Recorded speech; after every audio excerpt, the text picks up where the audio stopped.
আগামী সরকার যাই আসুক না কেন তারা জয়পুরহাট জেলার দিকে লক্ষ্য করবে, যাতে চাঁদাবাজ মুক্ত এবং সন্ত্রাসী মুক্ত করতে পারে। নির্বাচনে যে গভর্নমেন্ট ক্ষমতায় আসুক জয়পুরহাট যেন গ্যাস আসে, এটাই আমাদের সর্বপ্রথম আশাবাদী। আমরা বাংলাদেশের সরকারের কাছে একটাই জিনিস চাই, যে বাংলাদেশ থেকে যেন কর্মস্থান একটু বাড়ে আর নেশাগ্রস্ত যেন একটু কমে যায়। জয়পুরহাটকে একটি মাদক এবং দুর্নীতিমুক্ত জয়পুরহাট জেলা হিসেবে দেখতে চাই। আগামী নির্বাচনে আমরা সুস্থ সম্ভাবনাময় একটি জয়পুরহাটকে দেখার দৃঢ় প্রত্যয় ব্যক্ত করছি। সরকারিভাবে যেন আলু বাইরে পাঠানো হয় এবং কৃষক ন্যায্য মূল্য পায়। 250 শয্যা বিশিষ্ট হসপিটালে চিকিৎসা নিতে গেলে মেজর কোনো প্রবলেম হইলেই রেফার করে দেয় অন্য কোনো জেলাতে।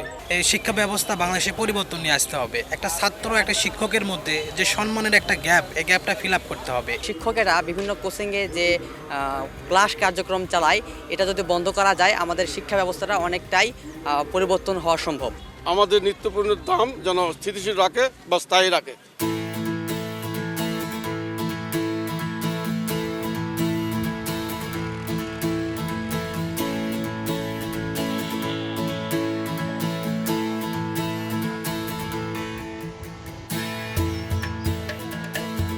বিভিন্ন ধরনের শাক সবজি চাষাবাদ হয়, তো কৃষকেরা দেখা যায় বছর শেষে চাষ করে ন্যায্য মূল্য পাচ্ছে না।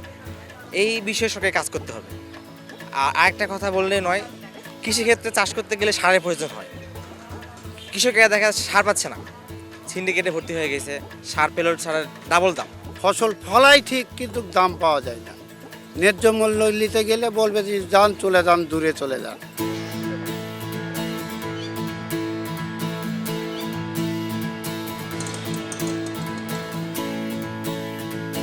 বেকারত্ব দূর করার জন্য বেকার ছেলেদের প্রশিক্ষণের ব্যবস্থা করা হোক এবং প্রশিক্ষণ মাধ্যমে তাদেরকে আত্মকর্মী হিসেবে গড়ে তোলা হোক। বেকারত্বের সমস্যা দূর করতে গেলে এখানে শিল্পাঞ্চল গড়ে ওঠা নাই। শিল্পাঞ্চল গড়ে না ওঠার মেন কারণটা হচ্ছে আমাদের জয়পুরহাটে একটি ছোট্ট জেলা, এখানে পাইপলাইনে গ্যাস নেই। যে কেউ সরকার আসুক, জয়পুরহাটের জন্য একটা শিল্প কারখানা বা কর্মসংস্থানের ব্যবস্থা করে দিলে আমরা শান্তিপূর্ণভাবে বসবাস এবং জীবিকা নির্বাহ করতে পারি।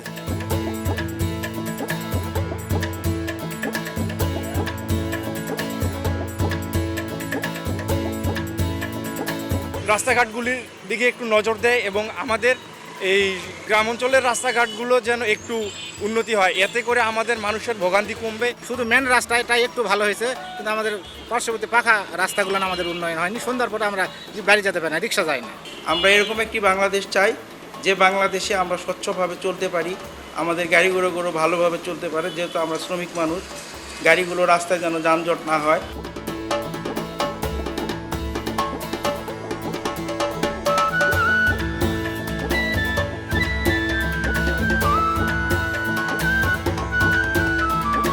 আমাদের পাশেই বর্ডার, আমাদের এখানে মাদকের অরণ্য, আমাদের জয়পুরহাটের যুব সমাজটা নষ্ট হয়ে যাচ্ছে এবং এখান থেকে বিভিন্ন মাদক বিভিন্ন ডিস্ট্রিক্টে চলে যাচ্ছে। জয়পুরহাটে অত্যন্ত সহজে মাদকদ্রব্য পাওয়া যায়, আর এই ক্ষেত্রে জয়পুরহাটের যুব সমাজ নষ্ট হয়ে যাচ্ছে। আমি চাই আইনের কঠোর হস্তক্ষেপ। নির্বাচনের মাধ্যমে যে রাজনৈতিক দল ক্ষমতায় আসবে, সরকার গঠন করবে, তাদের প্রতি আমাদের উদাত্ত আহ্বান থাকবে যে অপরাধ এবং সন্ত্রাস নির্মূলে তারা যেন জিরো টলারেন্স থাকে।